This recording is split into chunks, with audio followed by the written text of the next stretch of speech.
പട്ടികജാതി പട്ടികവർഗ കോളനികളിലും മറ്റ് പിന്നോക്ക പ്രദേശങ്ങളിലും പ്രത്യേകമായിട്ടുള്ള സേവാ പ്രവർത്തനങ്ങൾ, പരിസ്ഥിതി സംരക്ഷണവുമായി ബന്ധപ്പെട്ട പ്രവർത്തനങ്ങൾ, അങ്ങനെ നിരവധിയായിട്ടുള്ള സേവാ ആക്ടിവിറ്റിയിലൂടെ പ്രധാനമന്ത്രിയുടെ ജന്മദിനം മുതൽ ഗാന്ധി ജയന്തി വരെയുള്ള 2 ആഴ്ചക്കാലം ഭാരതീയ ജനതാ പാർട്ടി രാജ്യവ്യാപകമായി ആചരിക്കുകയാണ്. പാർട്ടിയുടെ മെമ്പർഷിപ്പ് ക്യാമ്പയിനും ഇതിനോടകം ആരംഭിച്ചു. അതിൻ്റെ തുടർ പ്രവർത്തനങ്ങൾ, ആ മെമ്പർഷിപ്പ് ക്യാമ്പയിൻ ഊർജിതമാക്കാനും ഈ കാലയളവിൽ ഭാരതീയ ജനതാ പാർട്ടി പ്രവർത്തകർ വീടുകൾ കയറി ഓൺലൈനായിട്ടുള്ള മെമ്പർഷിപ്പ് അത് ജനങ്ങളെ കൊണ്ട് എടുപ്പിക്കുകയും അതിൻ്റെ രജിസ്റ്ററുകൾ സൂക്ഷിക്കുകയും ചെയ്യാനുള്ള തീരുമാനവുമായിട്ടുണ്ട്. ഭാരതീയ ജനതാ പാർട്ടിയുടെ നേതൃത്വത്തിലുള്ള ദേശീയ ജനാധിപത്യ സഖ്യം സർക്കാർ 100 ദിവസം പൂർത്തിയാക്കിയിരിക്കുകയാണ്.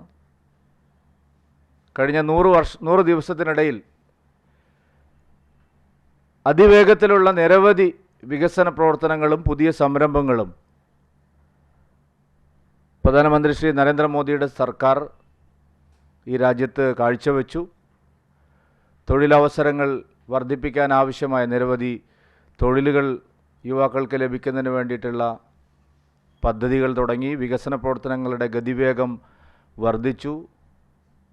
ഇൻഫ്രാസ്ട്രക്ചറിൽ കഴിഞ്ഞ 100 ദിവസത്തിനിടയിൽ 15 ലക്ഷം കോടി രൂപയുടെ പദ്ധതികൾക്ക് തുടക്കം കുറിക്കാനും കഴിഞ്ഞ സർക്കാരിൻ്റെ കാലത്ത് തുടങ്ങിവെച്ച പല പദ്ധതികളും നിർമ്മാണം പൂർത്തിയാക്കാനും കഴിഞ്ഞ 100 ദിവസവും അതിവേഗത്തിലുള്ള ചലനാത്മകമായി പ്രവർത്തിക്കുന്ന ഒരു സർക്കാരാണ് നമ്മുടെ രാജ്യത്ത് കണ്ടത്. കേരളത്തിലെ സർക്കാരും ഇവിടെ ഭരണത്തിന് നേതൃത്വം നൽകുന്നവരും പ്രധാനമന്ത്രി ശ്രീ നരേന്ദ്രമോദിജിയുടെ ഭരണപാഠവും അദ്ദേഹം ജനങ്ങൾക്ക് വേണ്ടി നടപ്പാക്കുന്ന പ്രവർത്തനങ്ങൾ, ഈ കാര്യങ്ങൾ കണ്ട് മനസ്സിലാക്കാൻ തയ്യാറാവുകയാണ് വേണ്ടത്. ഇപ്പോൾ വയനാട് ദുരന്തവുമായി ബന്ധപ്പെട്ട് ദുരിതാശ്വാസ പ്രവർത്തനങ്ങളുടെ ചെലവിനെ സംബന്ധിച്ചുള്ള വാർത്തകൾ പുറത്തു വന്നിരിക്കുന്നു. മുഖ്യമന്ത്രി ഇന്നലെ ഒരു ന്യായീകരണം, ആളുകളെ കബളിപ്പിക്കാൻ വേണ്ടിയിട്ടൊരു ന്യായീകരണ പ്രസ്താവന അദ്ദേഹം ഇറക്കിയിട്ടുണ്ട്. ഇത് ചെലവായ തുകയല്ല, ഇതൊരു പ്രൊജക്ഷൻ മാത്രമാണ്, എസ്റ്റിമേറ്റ് ആണ് എന്നാണ് മുഖ്യമന്ത്രി പറഞ്ഞിരിക്കുന്നത്. പക്ഷേ ഇതിനകത്ത് നാം കാണേണ്ട ഒരു കാര്യം, വയനാട് ദുരന്തം സമീപകാലത്തൊന്നും ഉണ്ടാവാത്ത തരത്തിലുള്ള അഭൂതപൂർവമായിട്ടുള്ള സഹായങ്ങളുടെ പ്രവാഹമാണ് വയനാട്ടിൽ ഒഴുകിയെത്തിയത്. ഈ അടുത്ത കാലത്തൊന്നും ഒരു ദുരന്തമുണ്ടായപ്പോൾ നമ്മുടെ രാജ്യത്തെ എല്ലാ സംസ്ഥാന ഗവൺമെൻറ്റുകളും ഒരുമിച്ച് വന്ന് കേരളത്തെ സഹായിച്ച ചരിത്രം ഉണ്ടായിട്ടില്ല.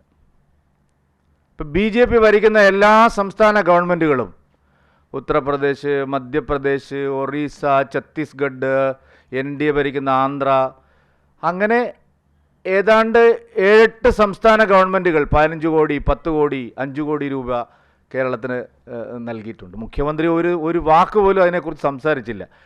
മുഖ്യമന്ത്രി ഒരു 500 രൂപ അദ്ദേഹത്തിന് താല്പര്യമുള്ള ആരെങ്കിലും കൊടുത്താൽ അത് വൈകുന്നേരം 4 മണിക്ക് വന്ന് പ്രസംഗിക്കുന്ന മുഖ്യമന്ത്രി, ഏതെങ്കിലും ഒരു കമ്മി ഒരു 500 രൂപ കൊണ്ടു കൊടുത്താൽ അത് എഴുതി വായിക്കുന്ന മുഖ്യമന്ത്രി 15 കോടി രൂപ കൊടുക്കുന്ന ഒരു സംസ്ഥാന ഗവൺമെൻറ്റുകൾ, മധ്യപ്രദേശ് സർക്കാർ 15 കോടി രൂപ കൊടുത്തു, ഒറീസ സർക്കാർ 15 കോടി രൂപ കൊടുത്തു. ഒരു വരി മുഖ്യമന്ത്രി പരാമർശിച്ചതേ ഇല്ല, ഒരു നന്ദി വാക്ക് പോലും പറഞ്ഞില്ല.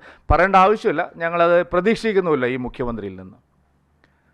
ഇനിയും BJP ഭരിക്കുന്ന സംസ്ഥാന ഗവൺമെൻറ്റുകൾ, ബാക്കിയുള്ള ഗവൺമെൻറ്റുകൾ കൊടുക്കും. എനിക്ക് അറിഞ്ഞൂടെ ഇന്ത്യ മുന്നണി ഭരിക്കുന്ന എത്ര സംസ്ഥാന ഗവൺമെൻറ്റുകൾ കേരളത്തിലെ ഈ വയനാട് ദുരന്തത്തിന് എന്തെങ്കിലും സഹായം നൽകിയെന്നുള്ളത്. കർണാടകയുടെ ഒരു ചെറിയ തുക ഞാൻ കണ്ടു. വേറെ ഇന്ത്യ മുന്നണി ഭരിക്കുന്ന ഒരു സംസ്ഥാനവും കേരളത്തിന് എന്തെങ്കിലും വലിയ സഹായം ചെയ്തതായിട്ട് നമ്മളാരും കണ്ടിട്ടേ ഇല്ല.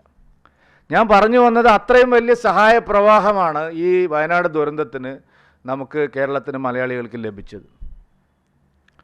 വോളണ്ടിയേഴ്സിൻ്റെ ചിലവ്, അതാണ് എല്ലാവരെയും വേദനിപ്പിച്ചൊരു കാര്യം. അതാണ് വോളണ്ടിയേഴ്സിൻ്റെ ചിലവ്. ഏത് വോളണ്ടിയേഴ്സ്? അവിടെ ഉണ്ടായിരുന്ന വോളണ്ടിയേഴ്സ് എന്ന് പറയുന്നത് സംസ്ഥാന ഗവൺമെൻറ്റിൻ്റെ ജീവനക്കാർ. ബാക്കി എല്ലാവരും സന്നദ്ധ പ്രവർത്തകരാണ്. Congress, league, BJP, DYFI, SDPI. അവിടെ നമ്മളെല്ലാവരും കണ്ടതാണ്. ബാക്കിയുള്ള വോളണ്ടിയേഴ്സ് എല്ലാം സംസ്ഥാന ജീവനക്കാരൊഴിച്ചുള്ള ബാക്കിയുള്ള വോളണ്ടിയേഴ്സ് എല്ലാം രാഷ്ട്രീയ പാർട്ടി പ്രവർത്തകരോ സന്നദ്ധ പ്രവർത്തകരോ ആണ്. വേറെ ഏത് വോളണ്ടിയർ വന്ന്? സർക്കാർ ജീവനക്കാർക്ക് കാശ് കൊടുക്കേണ്ട ആവശ്യമില്ല. സർക്കാരിന് ഖജനാവിൽ നിന്ന് അവർ ശമ്പളം പറ്റുന്നവരാണ്. വേറെ ഞങ്ങളാരും ഒരു പൈസയും അവിടെ സർക്കാരിന് ബാധ്യത വരുത്തിയിട്ടില്ല. ഒരു ചായ കുടിക്കാനോ ഒരു ഭക്ഷണം കഴിക്കാനോ ഒരു ട്രാൻസ്പോർട്ടിനോ ഒരു ട്രാവൽ എക്സ്പെൻസോ ഒരു സന്നദ്ധ പ്രവർത്തകനും ഒരു വോളണ്ടിയറും വയനാട്ടിലെ ദുരന്തത്തിന് പൈസ ചെലവഴിക്കേണ്ടി വന്നിട്ടില്ല. അവരാരും ഒരു ബാധ്യതയും സർക്കാരിന് ഉണ്ടായിട്ടില്ല. പിന്നെ എങ്ങനെയാണ് വോളണ്ടിയേഴ്സിൻ്റെ യാത്രാ ചെലവ്, വോളണ്ടിയേഴ്സിൻ്റെ ഭക്ഷണ ചെലവ്, എന്ത് വോളണ്ടിയേഴ്സിൻ്റെ? എവിടുത്തെ വോളണ്ടിയേഴ്സിൻ്റെ? DYFI വോളണ്ടിയേഴ്സിൻ്റെ ആണോ? ഇത് ഒരു എസ്റ്റിമേറ്റ് ആണെന്നാണ് സർക്കാർ പറയുന്നത്. ഒരു മൃതദേഹം സംസ്കരിക്കാൻ 75,000. എവിടുത്തെ കണക്കായത്? എന്താ എസ്റ്റിമേറ്റ് ഇതിൽ? ഒരു പ്രൊജക്ഷൻ ആണെങ്കിൽ ഇനി സർക്കാർ പ്രതീക്ഷിക്കുന്നുണ്ട് അവിടെ ശവസംസ്കാരം നടക്കുമെന്ന്? എല്ലാ തെരച്ചിലും അവസാനിച്ച് 15-ാം തീയതി കൊടുത്ത കണക്കിൽ ഇനി പ്രൊജക്ഷനാണോ? പ്രൊജക്ഷനാണെങ്കിൽ ബെയിലി പാലത്തിന് എങ്ങനെയാണ് 1 കോടി രൂപ ചിലവ് വരുന്നത്? എനിക്ക് മനസ്സിലാവുന്നേയില്ല. ബെയിലി പാലം കെട്ടിയത് കേന്ദ്രം. ഇനി അഥവാ ഇതിൻ്റെ ട്രാൻസ്പോർട്ടേഷൻ എന്തെങ്കിലും കോടാലിയോ വേറെ ഒരു സാധനം ഇവരുടെ കയ്യിൽ ഉണ്ടായിരുന്നില്ല.